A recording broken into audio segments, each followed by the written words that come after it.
So this is our septic reroute. This is actually our try number 2.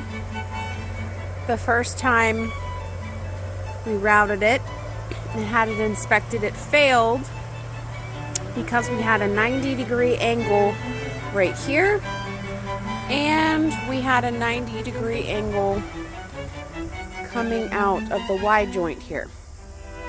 So we failed the initial inspection. The inspector told us to put a 45-degree angle, 2 of them, to create this curve, and then to do the same thing over here. So we had to do 45 straight pipe, 45 to our clean out. So don't make the same mistake that we did and put a 90-degree angle in your septic drainage line.